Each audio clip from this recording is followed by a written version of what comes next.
여러분, 요즘 주변에 드디어 정년이다 하고 퇴직을 맞이한 분들 많으시죠?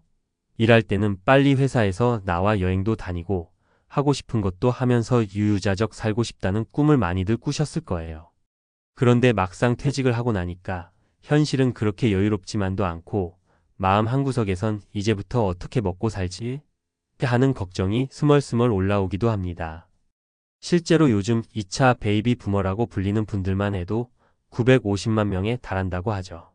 한창 사회에서 왕성하게 일하던 이들이 순차적으로 은퇴에 돌입하면서 대한민국 전역에서 비슷한 고민들이 터져 나오고 있습니다.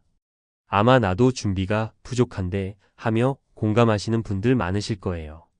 오늘은 이런 현실 속에서 베이비 부머의 은퇴 준비나 은퇴 후 삶을 어떻게 바라보고 또 무엇을 신경 써야 하는지 이야기해 보려고 합니다. 여기서 제가 지옥의 은퇴라는 표현을 쓴 건 은퇴 후의 삶이 진짜 지옥처럼 힘들다는 걸 강조하기보다는 그만큼 급격한 소득 감소와 심리적 변화를 체감하는 시기가 시작된다는 뜻이에요. 함께 이 문제를 생각해보고 조금이나마 대안을 찾아보는 계기가 되었으면 좋겠습니다. 1. 은퇴 직후 머리가 하얘졌다. 60세 김종구 씨 사례. 첫 번째로 제가 아는 김종구 가명 선배 얘기부터 해볼게요. 김 선배는 60살에 퇴직하셨어요. 30년 넘게 대기업 영업직에서 꽤나 성실하게 일했고 마지막 퇴직금도 꽤나 받았으니 은퇴 준비가 괜찮은 줄 알았대요. 문제는 막상 퇴직하고 나니 월급이 싹 끊기면서부터 나타났죠. 퇴직금으로 빚 좀 갚고 나머지로 제2의 직업을 준비하려고 했는데 생각처럼 되지 않았대요. 회사 다닐 때는 늘 사람 만나고 영업하고 욕도 먹고 스트레스도 받으면서도 그래도 고정 수입이 있으니 괜찮다 하는 마음이 버팀목이 되었죠. 그런데 이제는 한 달 한 달 생활비 걱정이 너무 크게 다가와서 마음이 편치가 않다고 하더라고요. 예전에는 가정 형편이 그럭저럭 괜찮으니 자녀 학자금도 보태주고 가끔 아내와 여행도 다녔는데요. 이제는 자녀들에게 조금 아껴 써라라고 말해야 할 상황이 됐어요. 심지어 재취업을 하려 해도 연봉은 예전처럼 안 나오고 체력도 예전 같지 않으니 몇 달 일해보다가 금세 지치고 관두게 되는 악순환이 이어졌습니다. 키포인트 김 선배의 사례에서 우리가 느낄 수 있는 건 은퇴 후 생활비를 미리 준비하지 못하면 퇴직금이 있어도 얼마 못 가서 빠르게 소진된다는 거예요. 고정 수입이 확 줄면서 심리적인 불안이 엄청 커집니다. 그래서 퇴직 전부터 내가 매달 어느 정도의 생활비가 필요하고 이를 어떻게 마련할 것인지 구체적으로 계산해보고 공적연금이나 국민연금 수령 시점도 정확히 파악해둬야 해요. 2. 자영업으로 대박을 노려봤지만 58세 이영희 씨 사례. 두 번째 이야기는 58살 이영희 가명 아주머니 사례입니다. 영희 아주머니는 50대 중반까지 은행 창구 직원으로 일했고 퇴직 후엔 내 가게 해볼래 하면서 퇴직금과 개인 저축을 탈탈 털어 자그마한 카페를 오픈했어요. 이제 내가 사장이니까 시간도 자유롭고 돈도 잘 벌릴 거야 라는 기대가 컸죠. 그런데 현실은 사뭇 달랐습니다. 상권을 잘못 고른 것도 있고 커피 시장 경쟁이 치열해진 탓도 있죠. 월세와 인건비, 재료비를 내고 나면 남는 돈이 거의 없더래요. 모처럼 용기 내서 한 사업이 적자를 면치 못하자 건강도 나빠지고 우울감까지 찾아왔답니다. 자영업이라는 게 혼자서 다 책임져야 하잖아요. 매출 부진하면 밤잠도 설치고 종업원이 그만두면 직접 가게 문 닫을 수도 없으니 하루에 12시간 이상 붙들려 있어야 하고요.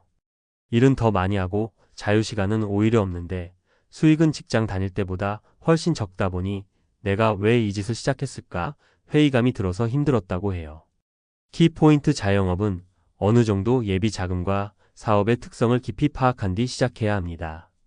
은퇴를 앞두고 너무 성급하게 뛰어들면 소중한 퇴직금을 몽땅 날릴 위험이 커요. 내가 정말 이 일에 열정과 능력이 있는가? 손익분기점을 넘기기까지 필요한 자금은 얼마나 되는가? 등을 철저히 계산해 봐야 하죠. 그리고 꼭 필요한 시드머니는 별도로 남겨놓는 안전장치가 있어야 해요. 3. 조금은 단순해졌지만 마음은 평온해졌다. 62세 박태수 씨 사례. 마지막은 조금 다른 시나리오예요. 박태수 가명 씨는 62세에 퇴직했는데 비교적 철저하게 준비를 해오셨대요.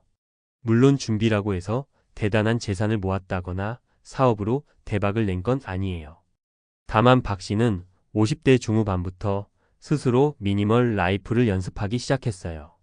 예전에 박 씨는 지인 따라 부동산 투자니 주식이니 여러 군데 손을 대봤는데 별 재미도 못 보고 스트레스만 컸다고 하더라고요. 그래서 마음을 고쳐먹고 은퇴 후에 어떻게 살 것인가를 고민하다가 돈을 더 많이 벌 방법을 찾기보다는 내가 살아가는 데 필요한 비용을 줄이고 마음의 여유를 가지는 연습을 먼저 시작했습니다. 예를 들어 집에 있는 불필요한 물건을 정리하고 지출을 기록해서 낭비하는 항목을 줄였어요. 또 일주일에 한 번씩 봉사활동에 참여하면서 새로운 인간관계를 쌓았죠. 그러다 보니 과소비 습관이 조금씩 고쳐졌고 은퇴 직후에도 극심한 불안감을 느끼지 않았대요. 오히려 오전에는 가볍게 산책하고 오후엔 지역 도서관에서 책도 보고 저녁에는 가족들과 식사하면서 소소한 행복을 누리고 있다고 합니다. 물론 박 씨도 가끔은 월급 들어올 때가 그립다라며 씁쓸해하는 순간이 있답니다. 그래도 크게 무리하지 않고 생활에 필요한 만큼만 아르바이트도 해가며 소득을 보충하고 부족한 부분은 연금으로 채우면서 지낸대요. 키포인트 은퇴 후엔 어떻게 하면 돈을 더 벌 수 있을까? 도 중요하지만 어떻게 하면 지금 있는 돈으로 잘 살 수 있을까? 도 굉장히 중요해집니다. 적은 돈으로도 만족하며 살아갈 수 있는 습관과 마음가짐이 있다면 은퇴 생활이 생각만큼 지옥같이 느껴지진 않을 수 있다는 거죠. 결론 및 조언. 자, 보시면 아시겠지만 은퇴 후 생활은 사람마다 천차만별입니다. 어떤 분은 퇴직금과 연금 혹은 자영업으로 생계를 꾸려나갈 수 있고 또 어떤 분은 애초부터 준비가 부족해 큰 불안감을 느낄 수 있죠. 몇 가지 팁을 정리해 본다면 생활비 계산과 연금 확인, 내가 매달 얼마나 쓰는지, 고정 지출이 어떤 항목으로 나가는지부터 철저히 살펴봐야 해요. 국민연금, 직장연금, 개인연금, 퇴직연금 등 수령 시점과 금액을 정확하게 파악해 주세요. 수입이 한꺼번에 뚝 끊기기 전에 적어도 12년 전부터 예산을 짜보고 모의 시뮬레이션을 해보세요. 재취업이나 사업 시작 전 충분한 검토. 재취업이든 자영업이든 내가 이걸 왜 하려고 하는지 최소 몇 년은 해봐야 손익분기점을 넘길 수 있는지 등을 따져보세요. 쉽게 돈 벌 수 있을 것이라는 환상은 버리시고 차근차근 준비하는 자세가 필요합니다. 가족과의 소통 그리고 마음가짐. 은퇴가 개인만의 문제는 아니죠. 가족과 함께 현실적인 예산, 계획, 역할 분담을 이야기해 보세요. 심리적 불안을 이겨내는데 가족의 지지가 큰 힘이 됩니다.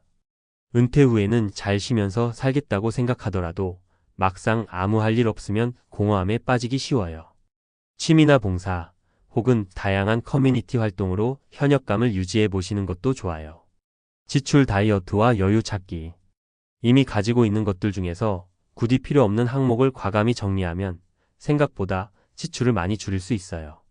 스스로 즐겁게 할 수 있는 취미, 건강을 지킬 수 있는 운동 등은 비용이 많이 안 들면서도 삶의 질을 높여줍니다. 전문가 상담 활용. 퇴직금 운용을 어떻게 해야 할지, 언제 연금을 받으면 좋은지 헷갈린다면 금융 전문 상담을 받으셔도 좋습니다. 정부나 지자체에서도 노인 일자리나 복지 관련 혜택을 안내해 주니까 귀찮더라도 한 번씩 검색하거나 문의해 보세요. 마무리하며 베이비 부머 세대 950만 명이라 하면 정말 많은 분들이 동시에 비슷한 고민을 하고 계실 거예요. 이젠 지옥의 은퇴가 시작된다. 라고 하면 좀 자극적으로 들릴 수 있지만 그만큼 우리는 은퇴 준비가 얼마나 중요한지 깨달아야 한다는 뜻으로 받아들이면 좋을 것 같습니다. 은퇴 후 삶이 반드시 지옥이 될 필요는 없어요. 다만 준비 없이 맞이하면 아무래도 정신적, 재정적 어려움이 커지는 건 사실이죠.